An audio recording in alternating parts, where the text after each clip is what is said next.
Countdown is on, the race for the White House, and tomorrow the final day to cast your vote in the historic 2024 general election. This race already motivating tens of millions of voters across the nation to cast their ballot. Thanks for joining us for our 13 News Now election preview special. I'm Dan Kennedy. And I'm Janet Roach. On this last day of campaigning, Vice President Kamala Harris is spending the entire day in battleground Pennsylvania.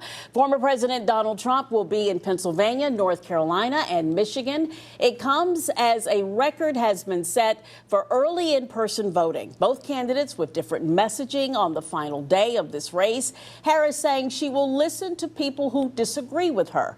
Trump leaning on darker rhetoric, saying he should have never left the White House in 2020. ABC's Perry Russum is at the White House. Vice President Kamala Harris and former President Trump in the final sprint. Trump with 4 rallies in 3 battleground states today, starting in North Carolina. Here's my only purpose in even being here today. Get out and vote. You know that. Over the weekend, Trump bashing the early voting process, pushing election misinformation, questioning if climate change exists, and again using violent rhetoric when talking about his perceived opponents. This time, reporters. To get me, somebody would have to shoot through the fake news. And I don't mind that so much, because I don't mind. The Trump campaign says he was joking. Trump also used violent rhetoric involving guns last week when talking about Liz Cheney. Trump's campaign downplaying those comments, too. I pledge to always put country above party and self. Harris crisscrossing Pennsylvania today. It's a must-win battleground, with the most electoral college votes up for grabs, 19. Harris in Michigan yesterday. I don't believe people who disagree with me are the enemy. In fact, I'll give them a seat at the table because that's what strong leaders do. More than 78 million people have already voted, 35 million mailing absentee ballots, and a record 42 million early in-person voters. It's a record number of in-person early votes, but all those mail votes, those start to really pile up. Every state different, but very likely we're bleeding at least into Wednesday. Here in D.C., businesses are being boarded up in case there's any kind of unrest. It's going to be a long day for the candidates. They have rallies late tonight. Then it's time to count the votes to see who calls this building behind me home. Perry Russum, ABC News at the White House. All right, so with us today, we have some political experts who are going to help us sort through all of this, what has happened so far, and what we can expect in this all-important presidential debate. Down to the wire, we have 3 great guests with us today. Let's go left to right. Dr. Rebecca Bromley-Trujillo from the Wasson Center, Research Director at CNU. Dr. Eric Clavel, political and legal analyst and host of the Clavel Report. And Dr. Leslie Coggle, chair of the Political Science Department at Virginia Wesleyan University. All right, so we're going to start off. We know that Ipsos ABC poll, 49-46, Harris to Trump. The polls have been all over the place. So, I mean, what do the polls say to you, Dr. Bromley-Trujillo?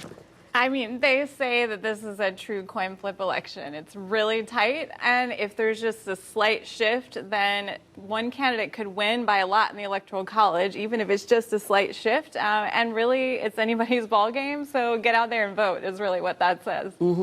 All right, Dr. Clavel. So polls within themselves, they don't predict the election. They can only tell you likely who will vote and likely who will win.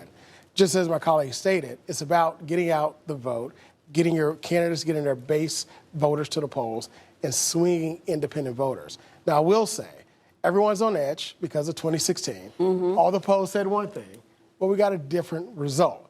So I understand the back and forth and the trepidation that individuals have about polls. Right. But for the most part, they do work, but you have to look at the fine print and the details of what questions are asked, when they're asked, who's being called, and which pollsters are actually casting the polls themselves. Mm-hmm. And, of course, one of the big polls over the weekend was the Seltzer poll in Iowa. Everybody was talking about that. Yeah, everybody, it's all a buzz because she's such a trusted pollster. Dr. Coggle, what have you seen in the last week from the Harris campaign and from the Trump campaign, respectively, to give her that push, that essential leapfrog over the Trump campaign? In terms of the Iowa voter? Yeah. Yeah, so I would say one thing we've seen, and particularly in that Iowa poll, was it looked like older women were much more likely to support Harris and maybe kind of more likely than would have been expected. And that seemed to have been pushing her numbers up in what's a pretty conservative state. I would say, though, I'm not a pollster, but my understanding is that Iowa might be an easier state to poll in because it's more demographically kind of similar, right? You don't have the minority populations and that. So I don't know how much we can take from Iowa and put on Georgia, but I think it certainly could tell us something about Wisconsin. Yeah, definitely Wisconsin. North Carolina, just to our south, and we see that Donald Trump is going back there over and over and over. Is he seeing something in that state? Some of the polling that I was seeing that there was some lagging among the Democrats. Maybe that changed over the weekend. What are you seeing there, Dr. Clavel? Well, I'm seeing the issue of immigration playing very well in North Carolina, even though the candidate for governor, the current lieutenant governor of North Carolina, with the scandal and the incidents that he's had, which has caused his numbers to dip and possibly booster the Democratic candidate for governor. The former president, has seen a tremendous boost with running those immigration campaign ads. So you see North Carolina polling in his direction. We've seen a lot of polls give him the margin in the margin of error. But at the same time, I think immigration is the reason why. It's 1,000 miles from the border, and yet that seems to be the big issue that particularly District 1 race, the Davis-Buckout race, is running on. I mean, we see it in all the ads. All right, let's quickly go down the line. What is going to be the one issue that ultimately is the decider for the winning campaign? Abortion. I think women are coming out in droves. We're seeing it. We're seeing it in that Iowa poll. And so though voters are saying in polls the economy is their top issue, the way that behavior looks, the registration numbers, the early voting amongst women, the gender gap, to me, abortion is going to be the issue. So to your point, I agree that is one of the issues. The economy and immigration are also pushing that level. However, I'm going to go a little bit out of the box. I believe that the gender gap is the biggest issue that's going to decide this election. How many women are splitting toward Harris, and how many women look at traditional values and string toward the former president? Right. But with the new registrations, the new youth push, and the ruling by the Supreme Court on Roe versus Wade, I think that's going to be the overriding issue that's going to push the election in one direction. So I'm not going to break any new ground here, but I think abortion is going to be really important in motivating women to vote. We've seen Democrats overperform whenever abortion's on the ballot since the Dobbs decision. I think if you couple that with the fact that right now Gen Z is making up 1 in 6 of every eligible voter, and the gender gap there is almost 40 points in some of the polls I've seen. If young people come out and vote, and they vote kind of even in a slightly larger kind of rate than they did in the past, they're very likely to be important in many of these swing states. All right. We're going to stay here because we have more to talk about coming up in just a few minutes. Yeah, in fact, we're going to be talking about the Senate race right now between Senator Tim Kaine trying to hold on to his seat in Virginia. He's being opposed by Republican challenger Hung Cao. Kaine has never lost an election in the Commonwealth, running and winning lieutenant governor, and then twice for U.S. Senate. Cao is a retired Navy captain, Naval Academy grad, and came to the U.S. as a refugee from Vietnam in 1975. This year, he is making his first statewide bid for public office. So we'll bring our panel back as we discuss this Senate race. And we'll start with Dr. Bromley Trujillo, because the Washington Center poll last month showed a very comfortable lead for Senator Kaine here. I mean, more comfortable than we're seeing with Kamala Harris. So why is Mr. Cao underperforming in Virginia? Yeah, so there's a lot going into that. I mean, we showed him with a very huge lead. I think Kaine will probably end up winning by 13 or 14 points. And the reason I think that is, like you said, he's won every election he's run in Virginia. Cao is very much a Trump Republican. He goes all in with the former president. His rhetoric is more extreme, and Virginia is a very moderate state. It's a purple state through and through, and so Cao's rhetoric doesn't really, I think, align with most Virginians, and so we're seeing some of that in the polling. And in our poll, the reason that gap was so huge was in part because Virginia Republicans had actually not fully aligned behind Cao. And so I do think he'll close some of that gap. Partisans tend to come home to their respective party, but I still think Kaine has got this, and it would take a huge upset for Cal to take it. Right. Did you see him on Saturday Night Live by any chance? Yeah. That didn't hurt him at all, I don't think. Certainly not. And obviously he's benefiting from name recognition. Absolutely. Well, I would break a little bit. You would say it's a purple state. I would say it's become reliably blue, for the Democrats. If you look at the presidential election of 2008 all the way now to 2020 and possibly 2024, the way the polls are looking, plus 2 U.S. senators, 2 former governors, both Democrats, I think we can see that Virginia is a solid, reliably blue state for Democrats, and even in the House, the General Assembly, with the Democrats controlling both the House of Delegates and the Senate. So when you look at Senator Kaine, again, favorable, very likable, very neutral U.S. senator, but definitely one with the name recognition. To your point, I think that his challenger, Hung Cao, is more of a Trumpite than any other candidates in the state, and that really doesn't play well, especially with Hampton Roads voters, Richmond voters, and especially Northern Virginia voters. Well, Dr. Kago, how does Glenn Youngkin play into this? Because he's been doing quite a bit of campaigning for Hung Cao, but obviously people, he's been enjoying some popularity as a Republican in this state. Is that helping him at all, Cal? Yeah, I mean, I guess it can't hurt him, right, to the extent that he's trying to kind of introduce himself to Republican voters and show his Republican credentials. Although Youngkin is in an unusual position where I think he won a statewide race in Virginia by being a moderate.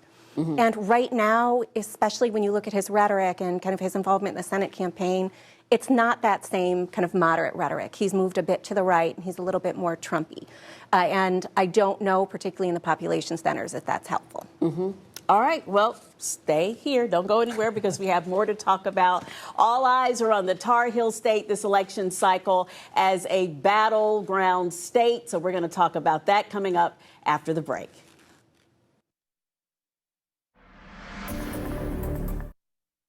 Tar Heel State this election cycle as a battleground state. Vice President Kamala Harris and former President Donald Trump and both of their running mates have made multiple trips over the past few weeks to campaign ahead of Election Day. 16 electoral votes are the prize for winning that state.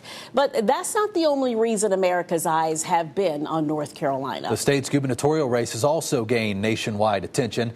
It features Democratic Attorney General Josh Stein and Republican Lieutenant Governor Mark Robinson. Robinson facing controversy in recent months after a scathing report published to CNN detailing disturbing comments the politician allegedly made.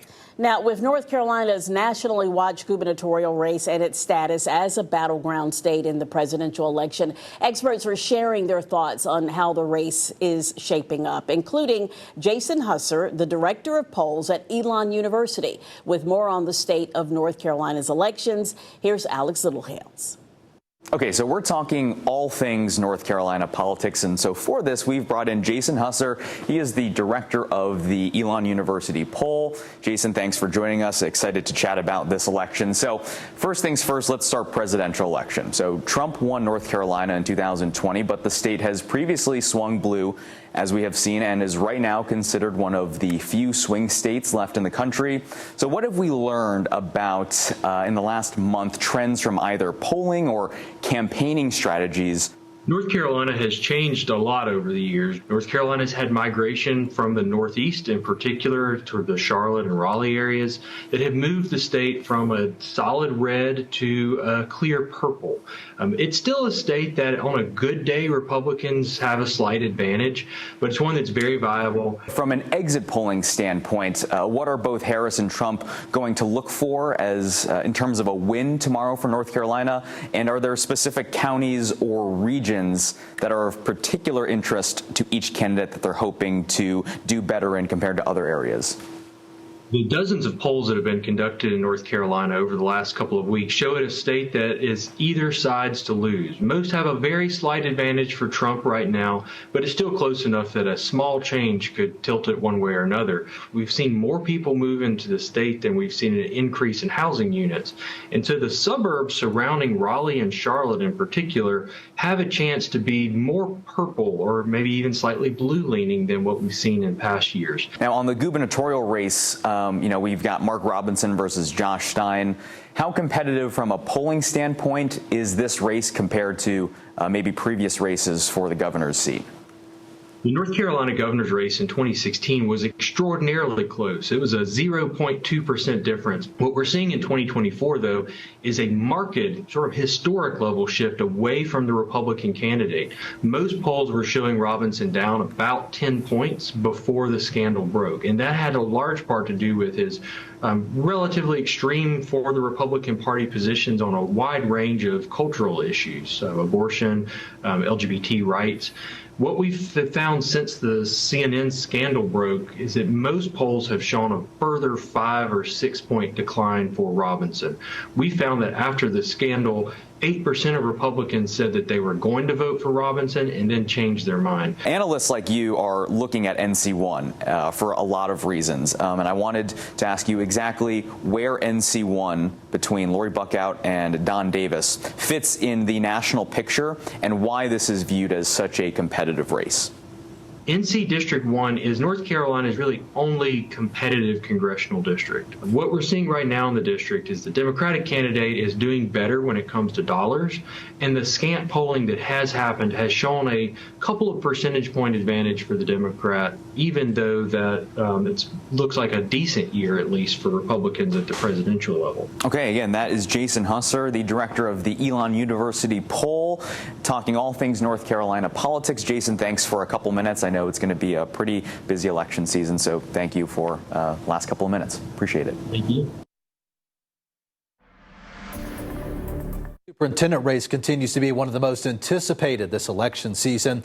This position oversees nearly 1.5 million students, 2,500 schools, and a budget of $13 billion.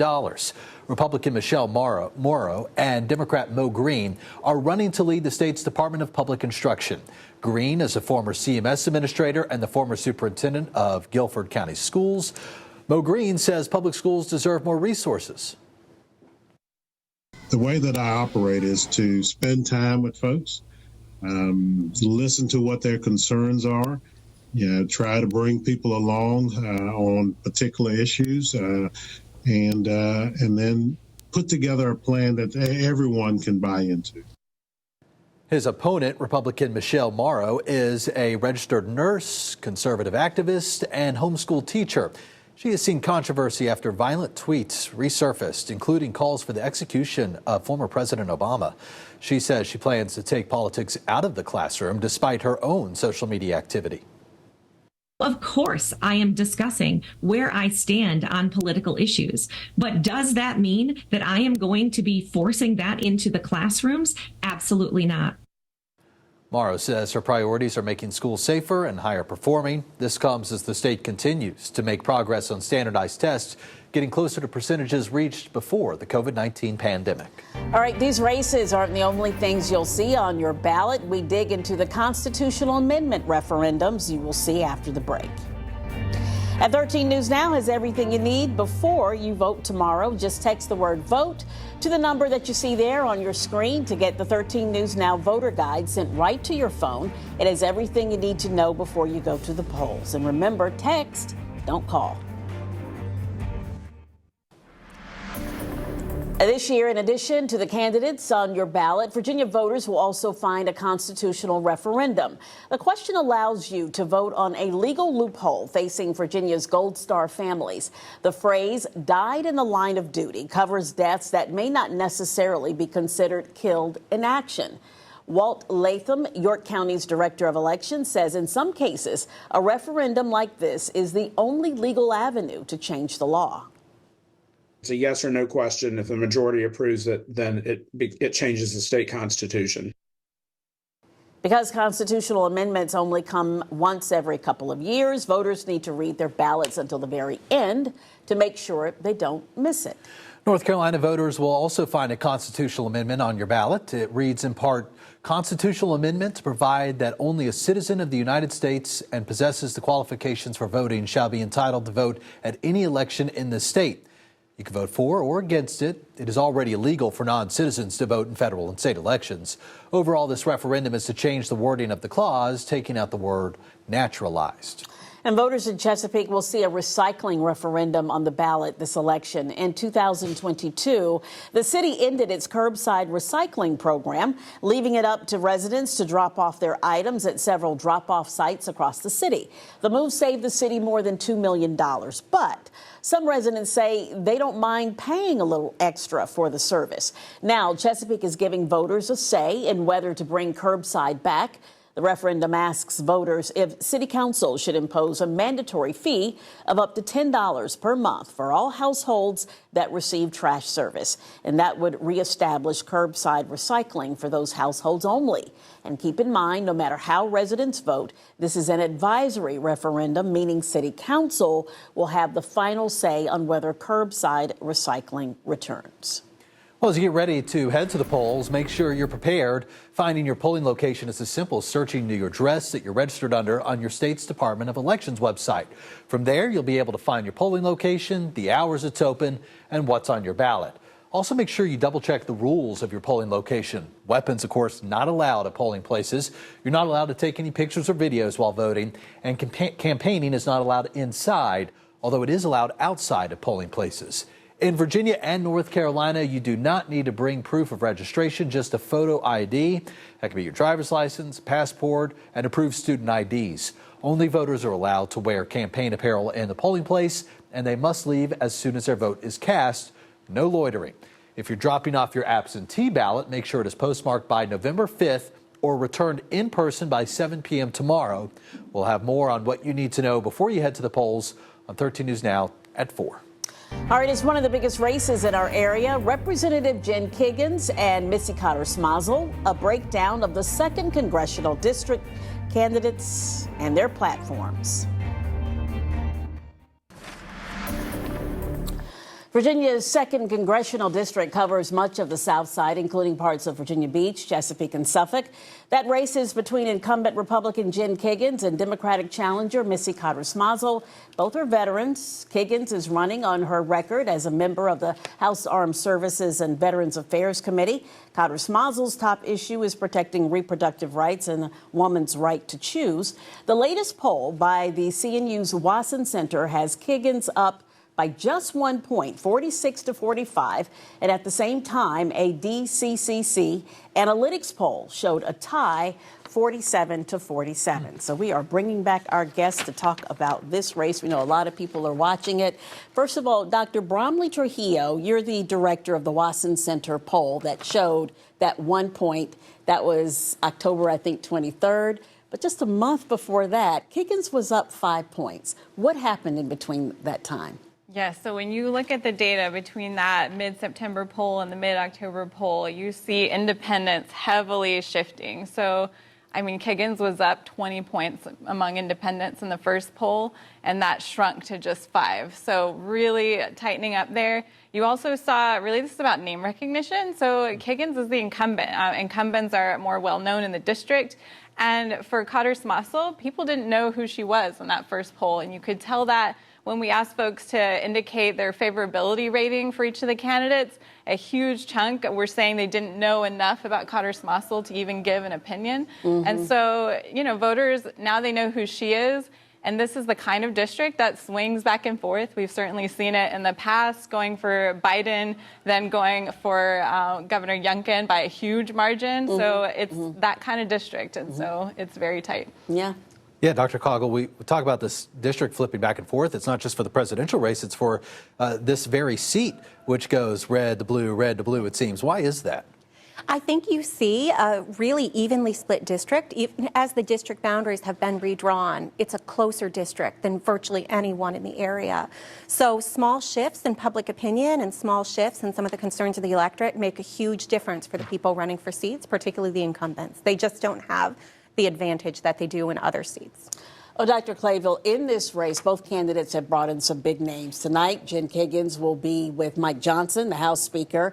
Last week, Cotter Smazel was with Hakeem Jeffries. Is that making a difference in this race? I think it is. When you take a look at this district, I think it's a litmus test also for the control of Congress.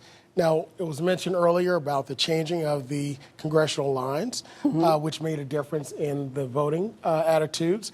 But it also, if you look at what's happening as relates to the debate that took place at Virginia Wesleyan, that 5 points shrunk to 1 right after that. So I think not just name recognition, but I think that voters got a chance to see who the other candidate was and who they really kind of wanted to, the person they wanted to represent them. So you have that 1%, and of course the DCCC looks at it being tied. So again, we look at the day of voting, who's pushing individuals to the polls, how are independents splitting, and the power of local politics. Keep in mind, in this district, the Democrats control the major seats in the House and the Senate as relates to the largest voting area, Virginia Beach, Chesapeake, and those surrounding areas. You know, we see the ads in this race. We see Cotter Smazel hitting Kiggans for her ties to MAGA. We see Kiggans hitting Cotter Smazel for her ties to the Biden-Harris administration. What's going to resonate most with voters, and who's ultimately going to come out the victor because of that? Well, I mean, both candidates are moderate, but they try to paint each other as extreme because that can be a really effective campaign strategy. And you see, you know, the ads, the issues that they're focused on for Cotter Smazel, it's abortion. For Kiggans, it's veterans-related issues in the economy. And so they're trying to tap into issues that they think will perform well for them among the electorate. And I think they're picking the right issues. At the end of the day, I think a huge part of this will be how well Harris performs in this state, because her coattails are going to be really decisive. So if she underperforms, I think Kiggans has this. A slight incumbency advantage certainly is helping her. For Cotter Smazel, if Harris is overperforming, then I think she can win this district. Now, in your poll, Harris was up by 2 points. Yes. I mean, how would that play? If she wins by 2, obviously that's going to be good for Cotter Smazel. Or is that not enough of a cushion? It might not be enough. It's super close. So back when Biden won that area by 2, Kiggans won that race. That's right. But, you know, it's not a perfect match. There's some split ticket voting that happens. Not a lot, but there's some. And so I do think certainly the better that Harris performs, the easier time Cotter Smazel will have. But it's not going to be exact. And so, you know, we'll just have to see who comes out to vote. All right, we'll just have to see. Okay, stick around. We're going to talk to you all at least one more time during this show, so we appreciate it. Well, Virginia Beach voters have a pick of several familiar faces when it comes to mayor. Mayor Bobby Dyer is running for re-election, and 3 of the 4 challengers bring city council experience. Councilmember Sabrina Wooten believes that Virginia Beach is ready for the city's first African-American woman mayor. City Councilmember Chris Taylor, who has served less than 2 years on city council, thinks he provides a fresh face for the city. And former City Councilmember John Moss is running on a platform geared toward fiscal responsibility. Rick Kowalewicz is also running for the role. Kowalewicz filed a petition which claims Wooten and Dyer are not legitimate candidates because they didn't resign from their current positions while running for mayor. All candidates criticize Mayor Dyer, arguing he caters to special interests with developers during his time leading the city. Dyer countered that strong relationships are needed to build up Virginia Beach. Same city now, talking about a different race. The sheriff's race, and Virginia Beach voters have a choice between Sheriff Rocky Holcomb and challenger Aldo DiBellardino. Now, last year, former Sheriff Ken Stawley retired as Virginia Beach's sheriff after more than a decade in that role. Before retiring, he passed the torch to Holcomb, who had been a sheriff's deputy since the 90s. As sheriff now for the past year, Holcomb is now officially seeking re-election, continuing a platform to help former inmates reacclimate to society after serving time in prison. We understand that 85% of our offenders are going to go back into the community. So we're going to try to make sure that we give them a soft landing when they get back in the community, whether it be through job skills, through education. A lot of folks come in here and get a GED. DiBellardino admits that he's never served as a law enforcement officer. He applied for and was set to be a sheriff's deputy in 2022, but his hiring was rescinded. He has since filed a court petition alleging corruption. Help ensure that those courts are being run lawfully, and they're not, and to make sure that jail is being run in the interest of the community. Whoever wins will be the 10th sheriff in the city of Virginia Beach. Two familiar faces are running for mayor in Chesapeake, Mayor Rick West and Councilman Don Carey. West, a longtime educator in the city's public school system, says his top priorities are providing a quality education, public safety, and building the economy. West touts the city's growth since he was first elected to the position in 2018. People want to live in Chesapeake. People want to do business in Chesapeake. And my main objective is to keep it that way. Don Carey, a star athlete at Norfolk State University before a 10-year career in the NFL, joined Chesapeake City Council in 2020. He lists affordable housing, public safety, and workforce development as some of his top issues. Carey says Chesapeake leaders must start thinking about projected growth in the city. These people are moving into the city. Where are we going to house them? Where would we like to steer development within the city of Chesapeake? How do we want growth to look? What kind of industries are we going to bring into the city of Chesapeake? All of these are questions that we have to answer. We have to answer them now. A judge recently dismissed lawsuits calling for Carey to resign from city council in order to run for mayor, meaning Carey can remain in his seat as the election progresses. Several cities are voting for mayoral candidates in this election. We just talked about some. And coming up next, we'll take a closer look at two of the biggest races, including a city where the mayor is stepping down after 8 years in office. And 13 News Now is keeping you up to date on the results of the presidential election and every local race on Election Day. Just scan that QR code that you see right there on your screen to see how the elections are shaping up. Three names are on the ballot for Portsmouth mayor. Incumbent Shannon Glover faces Vice Mayor Lisa Lucas-Burke and Harold Carruthers. Glover touts progress over the past 4 years, including the opening of Rivers Casino. Lucas-Burke says she will restore civility to council members. She wants to reduce crime with more resources for recruiting and retaining police officers. And Carruthers, the only candidate not currently on city council, says the state of politics in his hometown pushed him to run. He's launched an initiative to help everyday Portsmouth citizens with everyday needs. With current Mayor Donnie Tuck not seeking another term, the city of Hampton will see a new face leading their city. Jimmy Gray and Rochelle Wallace are running for that role. Gray, the city's former fire chief and assistant city manager, has been vice mayor for 6 years. He says he wants to build on the city's recent strategy for public safety and to provide more resources to support youth. Gray also wants to better support local businesses by improving city services, and he hopes to invest in more technology for law enforcement. I'd like to totally eliminate violent crime in Hampton, and I think working with the partners that we have in the community, we can accomplish that. Rochelle Wallace is a retired fire captain who spent nearly 2 decades with Hampton Fire. Wallace says she wants the city's budget to focus on economic revitalization and more resources for mental health and for youth. She also wants to boost recruitment and hiring for the city's police and fire departments. And make sure the city's ran appropriately, that we have someone in there speaking for the people. In 2015, Wallace sued the city, citing discrimination while a member of the fire department. She says doctors later diagnosed her with PTSD, and she wants to make sure others have needed support.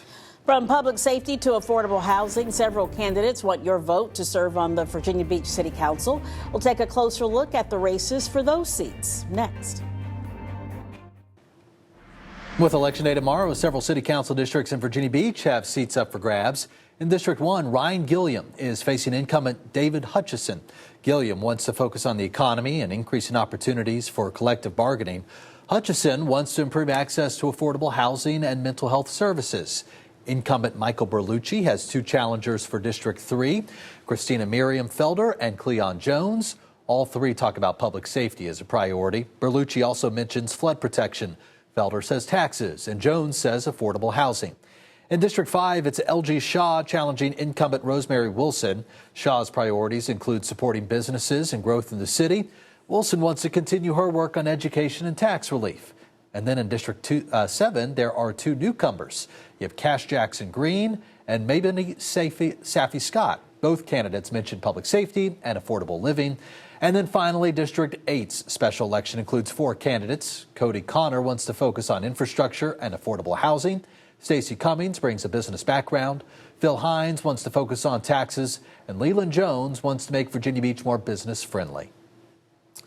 The Virginia Beach School Board also has several seats to fill. In District 1, mother of 5 Rose Dwyer and former PTA president faces incumbent Jennifer Franklin, who is also a former PTSA president.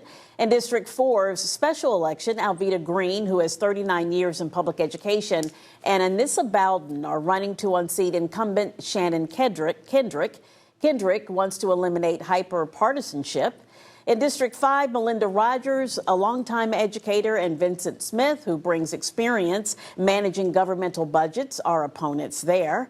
And now District 7, that includes 2 new candidates. Noah Moreland, he wants to create more job opportunities for students who may not go to college. And Matthew Cummings, he wants to focus on teacher recruitment and retention. And Monty Ashleman and Sharon Felton are opponents for the at-large seat. Ashleman wants to improve the health of the teacher workforce, while Felton touts 8 years of school board experience. To Chesapeake now, and the 10 candidates running to fill 4 openings on the Chesapeake School Board. 4 sitting school board members are running for re-election. Sam Boone champions facing challenges head on. Thomas Mercer wants to take politics out of the classroom. Norman Poole touts his experience in the military, and Chairwoman Angela Swigert helped navigate education through COVID. Meanwhile, 3 people with prior school experience are looking to unseat them. Former school counselor Malia Huddle worked with students from all walks of life. Former educator Latif Jamil Shahir prioritizes community involvement. And substitute teacher Rue Willis was in school during the pandemic. 3 Chesapeake parents also in the running. Elijah Colin prioritizes parents' voices, and military veterans Gregory Dono and Daniel Stoller prioritize school safety. And stick with us after the break for one last look at the scope of this election and the final thoughts from our guest panel. Plus, don't forget, tomorrow night, 13 News Now brings you Election Day special starting at 7 p.m.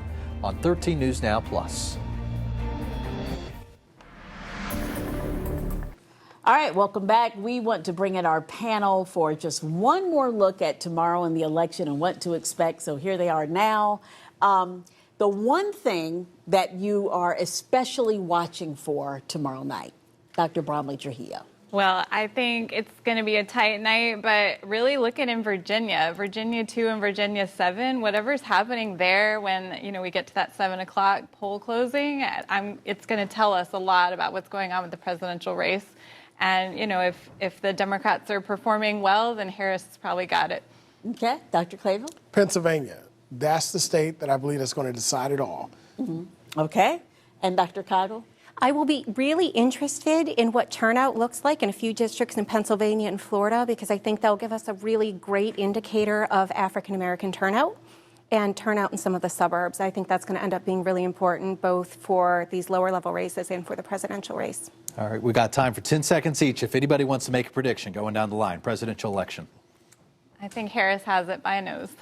Okay. I have Harris pulling it out by winning Pennsylvania. All right. You don't have to, Dr. Coggle, because No prediction from me, but I'll say I'll be very interested, because part of what the Trump campaign has been trying to do is shift the voter coalitions. So who turns out to vote is going to be absolutely fascinating tomorrow, and for whom.